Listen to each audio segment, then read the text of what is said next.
Assalamualaikum warahmatullahi wabarakatuh. Izin memperkenalkan diri, nama saya Gigih Pambudi Utomo dengan NIM 240201020613. Saya adalah mahasiswa Universitas Siber Asia dan pada kali ini saya akan mempresentasikan konflik industrial dan hubungan perburuan pada perusahaan digital Gojek Indonesia. Presentasi ini merupakan tugas terstruktur pada mata kuliah Manajemen Sumber Daya Manusia 2. Pada presentasi kali ini, saya ada beberapa bagian presentasi yaitu 1.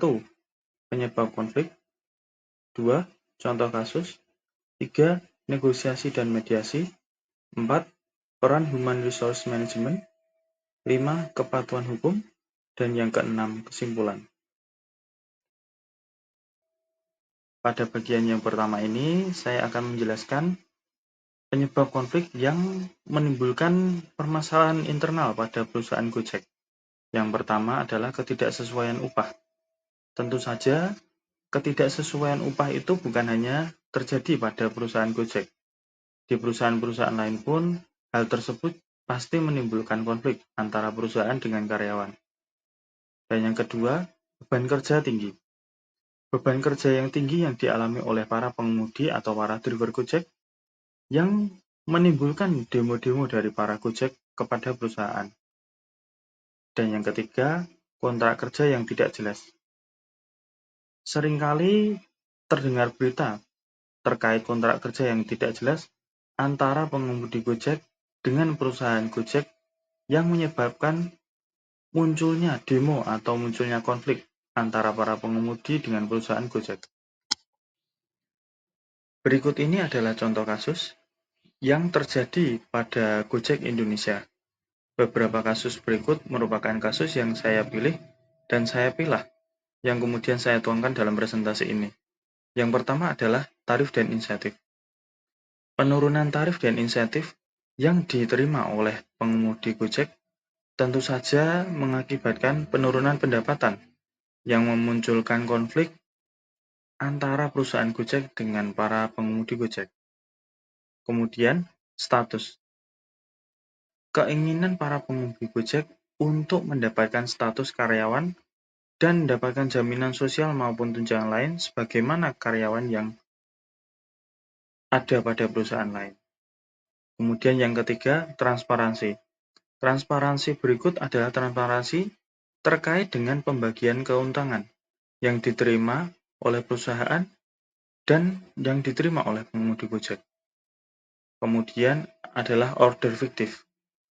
Order fiktif sendiri merupakan permasalahan yang muncul di kalangan para pengemudi Gojek. Order fiktif merupakan permasalahan di mana para pengemudi yang tidak berkontribusi dengan baik melakukan order atau pemesanan kepada temannya sehingga dapat memenuhi target pesanan pada aplikasi Gojek harian sehingga mendapatkan insentif yang diinginkan. Namun, hal tersebut juga mendapatkan efek negatif dan berdampak negatif pada pengemudi lain apabila mendapatkan pesanan fiktif dan mendapatkan cancel sewaktu-waktu.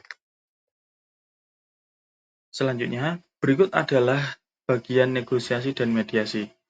Negosiasi dan mediasi sendiri merupakan langkah yang diambil antara perusahaan dengan para pengemudi Gojek untuk mengambil langkah tengah atau mengambil jalan keluar yang di mana dari jalan keluar tersebut dapat menyelesaikan permasalahan yang dialami oleh pengemudi Gojek dan perusahaan Gojek agar menjaga Gojek tetap berjalan dengan lancar di Indonesia.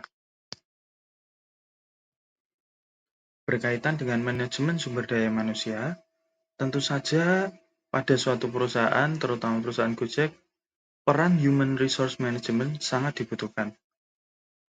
Sebagai bagian dari Human Resource Management, tentu harus memperhatikan apa yang dibutuhkan oleh para karyawan, terutama para pengemudi Gojek, dan perusahaan untuk memenuhi keuntungan perusahaan.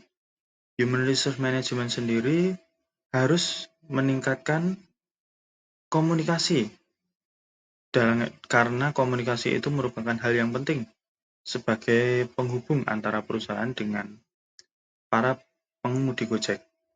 Dan yang kedua, dengan melakukan pelatihan dan bimbingan pada para karyawan dan terutama pada pengemudi Gojek untuk mendapatkan efektivitas dalam melaksanakan pekerjaan.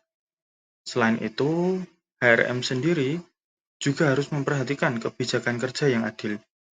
Dikarenakan jika kerja terjadi tanpa keadilan, tentu akan menimbulkan konflik, baik dari segi hukum maupun dari segi karyawan sendiri.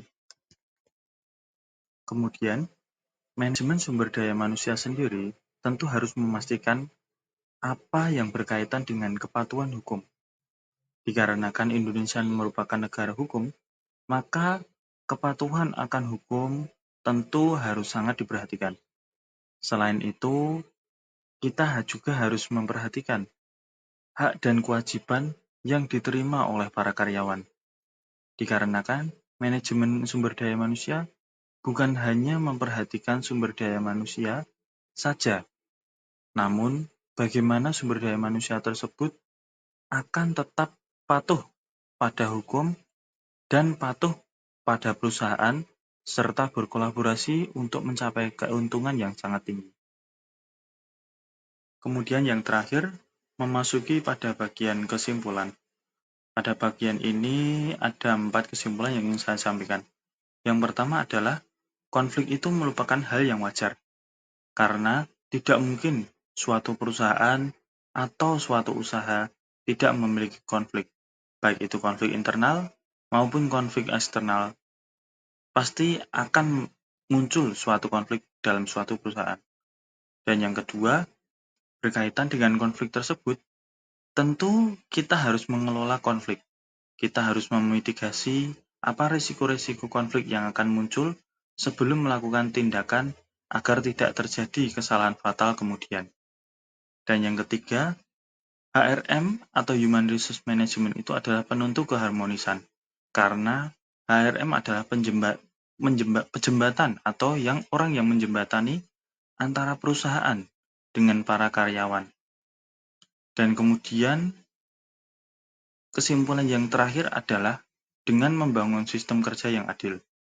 Dikarenakan sistem kerja yang adil tentu akan berkaitan dengan hukum dan undang-undang yang ada di Indonesia, berkaitan dengan ketenaga kerjaan, dan lain-lain yang sudah pasti telah diatur oleh negara, di mana hal tersebut bisa menguntungkan perusahaan dan juga menguntungkan para karyawan.